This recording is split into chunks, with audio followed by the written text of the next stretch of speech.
Buruh bongkar muat yang tergabung dalam tenaga bongkar muat Koperasi Tunas Bangsa Mandiri, Kendari, Sulawesi Tenggara mengamuk di kantor Dinas Koperasi Sultra. Mereka merangsek masuk bahkan nyaris menyandra seorang ASN karena tidak bisa bertemu dengan Kepala Dinas Koperasi Sulawesi Tenggara. Beruntung aksi penyanderaan digagalkan polisi. Massa menuntut Dinas Koperasi Sulawesi Tenggara memberikan uang sisa hasil usaha yang belum diberikan selama 3 tahun senilai 800 juta rupiah kepada 150 anggota koperasi. Intinya adalah kami datang untuk menuntut hak kami. SHU yang diberikan 2 kali memang pernah, tapi tidak sesuai dengan mekanisme yang ada di dalam anggaran dasar dan anggaran rumah tangga Koperasi Tunas Bangsa Mandiri. Iya, di sini kan kita fleksibel ya, sesuai dengan hasil kerja, karena setiap tahun itu kan berbeda-beda penghasilannya. Kita minimalkan saja, Pak. Setiap bulan itu biasanya kalau keadaan normal itu 200 juta per bulannya. Jadi kalau 1 tahun itu 2,4 M. Ya. Buruh meminta agar Kepala Dinas Koperasi Sulawesi Tenggara diperiksa karena diduga melakukan penyalahgunaan anggaran koperasi senilai ratusan juta rupiah. Buruh mengancam akan berunjuk rasa kembali jika tuntutan mereka tidak dipenuhi. Dari Kota Kendari, Sulawesi Tenggara, Febriono Tameng, iNews melaporkan.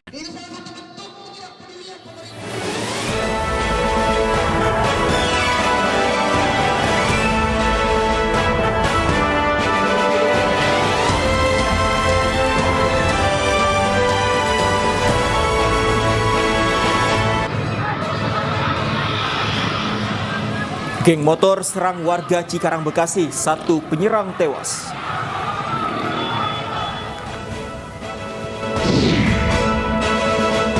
Menista agama, YouTuber Muhammad KC dilaporkan ke polisi.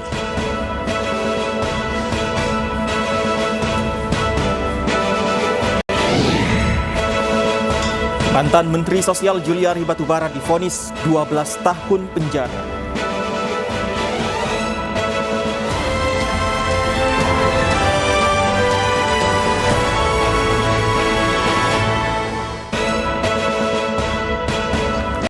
Selamat sore pemirsa, demikian tadi berita pilihan iNews Sore bersama saya Stefani Patricia dan rekan saya Fandi Hasib. Kami akan bergantian menyampaikan informasi selama 2 jam ke depan. Fandi, ada informasi apa saja di segmen awal iNews Sore hari ini? Halo, selamat sore Stefani dan juga pemirsa. Seperti biasa akan banyak sekali informasi yang akan kami hadirkan di iNews Sore, dan kita akan awali dengan informasi razia protokol kesehatan di Kota Makassar, Sulawesi Selatan diwarnai tangis histeris sejumlah pedagang. Para pedagang berupaya menghalangi penindakan yang dilakukan aparat hingga berujung kericuhan.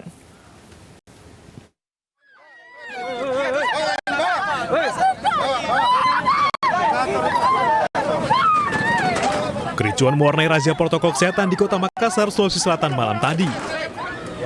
Pedagang kuliner yang melewati batas jam malam ini tak terima kursi dan perlengkapan dagangnya disita petugas. Sejumlah pedagang berteriak histeris. Sementara pedagang lainnya nekat menghalangi kendaraan petugas yang membawa barang sitaan miliknya. Tak hanya pedagang, petugas juga mengamankan seorang juru parkir yang memprovokasi para pedagang untuk melawan petugas. Tindakan tegas terpaksa dilakukan karena ini bukan pertama kalinya para pedagang beroperasi melewati batas waktu. Tetapi yang penjual coto angin mamiri yang Tamalan Ria 1 itu sudah ketiga kalinya kami sita. Ya, ketiga kalinya. Jadi memang dia agak keberatan karena yang ketiga kalinya ini kami rencanakan untuk menutup tempat usahanya. Razia akan terus dilakukan di masa PPKM demi menegakkan aturan pembatasan aktivitas masyarakat. Hal ini demi memutus mata rantai penularan COVID-19. Dari Makassar, Sulawesi Selatan, Leo Muhammad, iNews melaporkan. Pemirsa, geng motor bentrok dengan warga di Kabupaten Bekasi, Jawa Barat. 1 remaja diduga anggota geng motor tewas karena dikeroyok warga.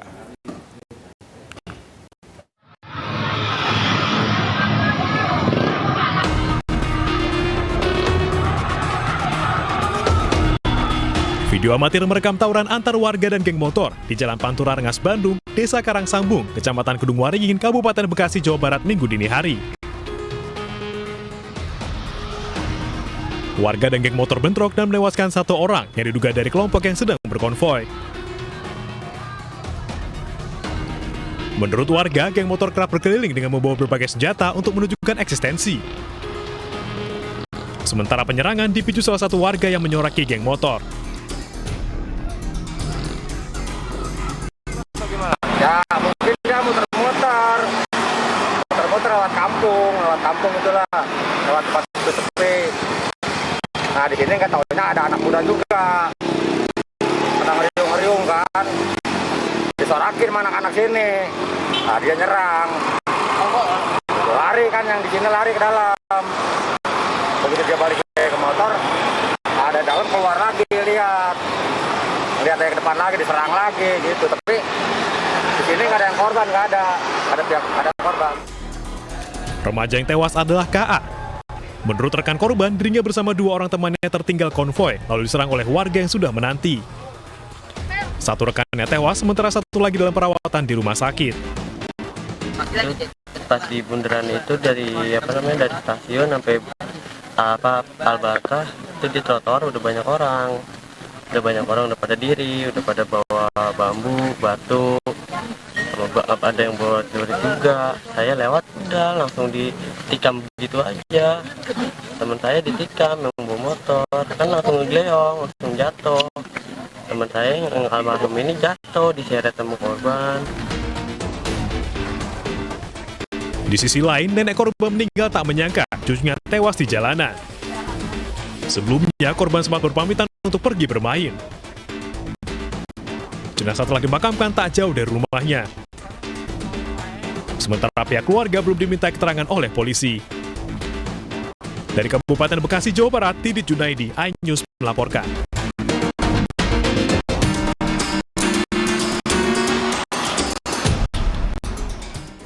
Dan pemirsa, untuk informasi selengkapnya terkait 1 anggota geng motor tewas karena dikeroyok warga, bergabung bersama kami ada Ibu Juriah yang merupakan nenek dari korban. Selamat sore Ibu Juriah, sebelumnya kami turut berduka cita atas kepergian cucu Anda. Ibu Juriah, bisa Anda ceritakan informasi ketika Anda mendengarkan bahwa cucu Anda tewas?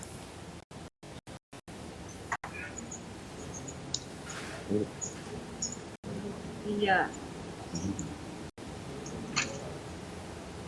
Ibu Juriah, bisa Anda ceritakan bagaimana ketika Anda dapat kabar bahwa cucu Anda meninggal dunia, Bu Juriah? Tengah 5, pacar Errol manggil-manggil Mbah, Errol udah nggak ada. Terus Mbah kaget, belum bangun. Terus katanya udah ada di Amanda. Saya terus nangis, gak bisa ngomong apa-apa. Itu yang memberi kabar siapa, Bu Juriah? Pacarnya Herul, dari temennya. Informasi mereka mengabarkan seperti apa, Bu? Itu temennya ngasih kabar, Herul udah ngecoprak di jalanan.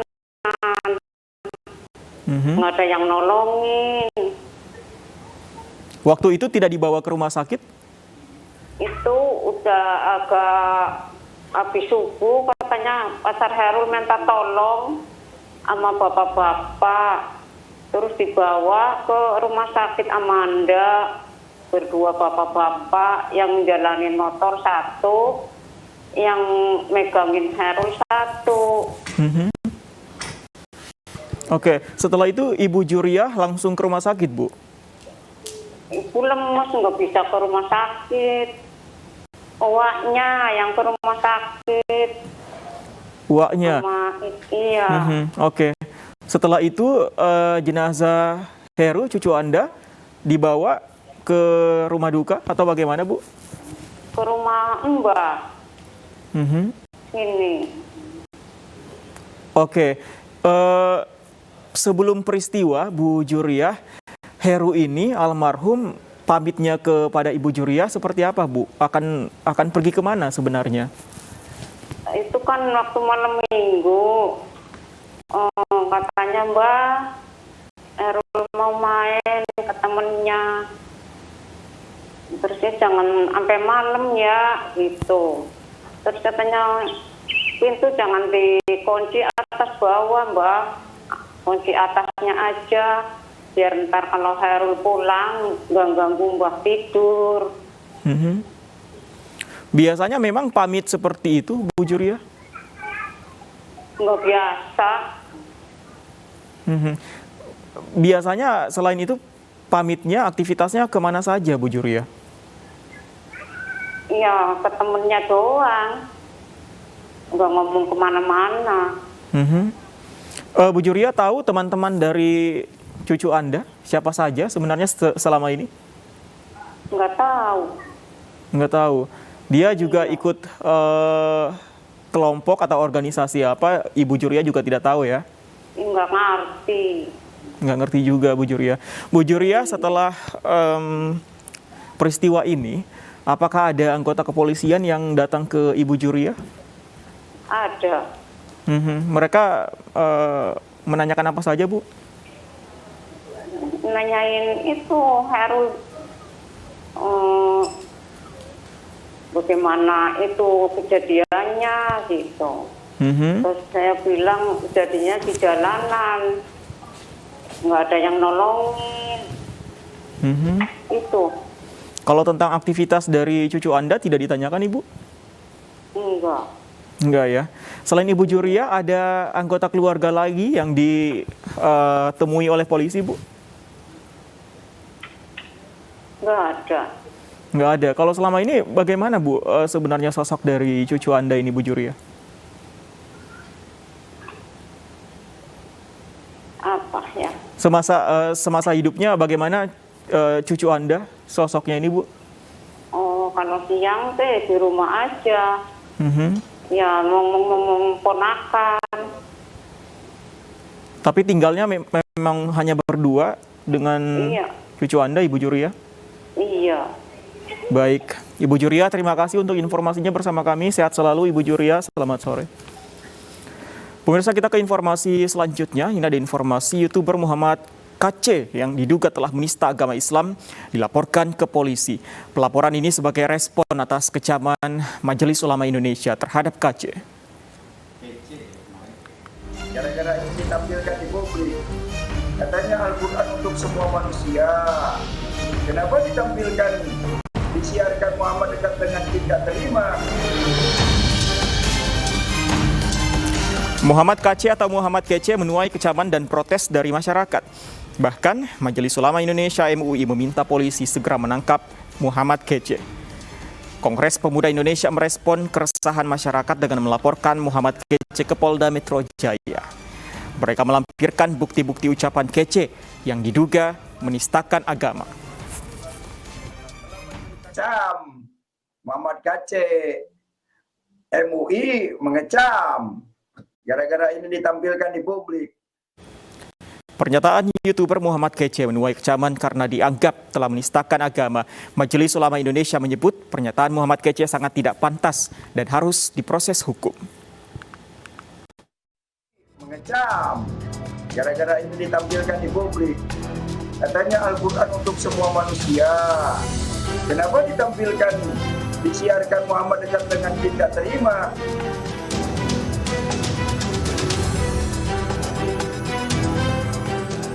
YouTuber Muhammad KC menuai kecaman berbagai pihak. Ia melontarkan sejumlah pernyataan kontroversial yang dianggap menistakan agama. Barreskrim Polri mengaku telah menerima laporan dari masyarakat terkait YouTuber Muhammad KC. Bahkan Muhammad KC mengaku telah mengetahui dirinya dilaporkan ke polisi karena pernyataannya. Muhammad KC, MUI mengecam. Gara-gara ini ditampilkan di publik. Katanya Al-Quran untuk semua manusia. Kenapa ditampilkan, disiarkan Muhammad dekat dengan jin gak terima? Nggak bisa jawab, lapor polisi. Majelis Ulama Indonesia meminta Muhammad KC segera diproses hukum karena telah menimbulkan keresahan.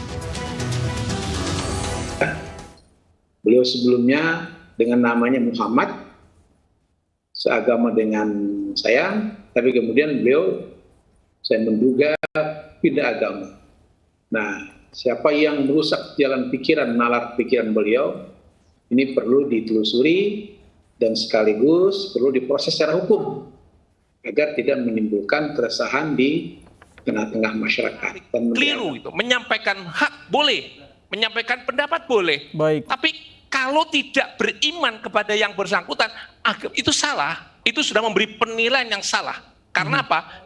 Tidak beriman. Sementara yang umat Islam yang beriman kepada ajaran Al-Quran, ajaran Muhammad Rasulullah Sallallahu Alaihi Wasallam, maka dihargai dia. Ketika masuk di situ, itulah yang menurut saya dari sisi ajaran agama dalam hukum Indonesia dimuat di dalam pasal 156 huruf A KUHP. Gitu. Berarti ini poinnya sudah masuk penistaan agama, Pak? Menurut saya sudah masuk. Sebelumnya Menteri Agama juga menegaskan bahwa penghinaan simbol agama termasuk pidana. Menak meminta para penceramah agama tidak menjadikan ruang publik untuk menyampaikan pesan berisi ujaran kebencian maupun penghinaan. Tim iNews melaporkan. Kita beralih ke informasi lain, pemirsa. Sebuah benda mencurigakan ditemukan warga di dalam tong sampah di kawasan Jaka Sampurna, Bekasi Barat. Namun polisi memastikan benda mencurigakan tersebut bukan bom dan tidak mengandung bahan peledak.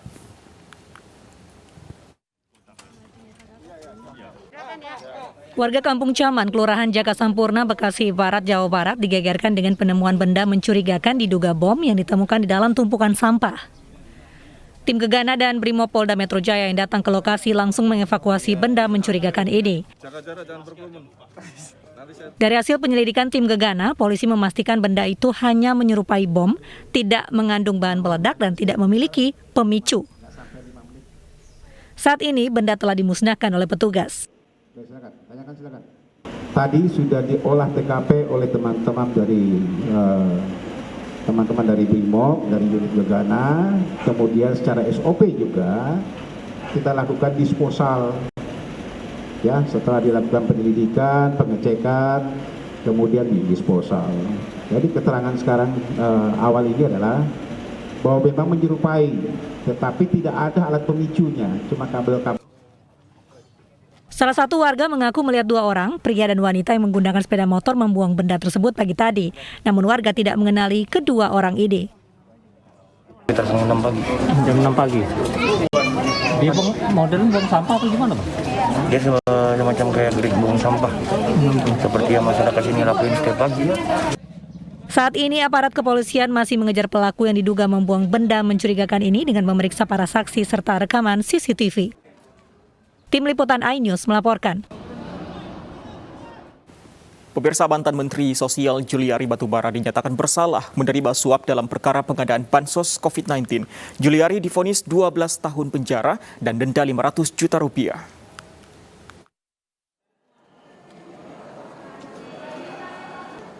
Sidang vonis dugaan kasus korupsi dana bansos dengan terdakwa mantan Mensos Juliari Batubara digelar di Pengadilan Tipikor, Jakarta. Dalam sidang ini, majelis hakim memvonis Juliari dengan pidana 12 tahun penjara serta denda 500 juta rupiah subsidiar 6 bulan penjara. Selain itu, Juliari juga diminta membayar uang pengganti 14,5 miliar rupiah. Hak politiknya juga dicabut selama 4 tahun usai selesai menjalani pidana pokok. Mengadili 1. Menyatakan terdakwa Juliari P.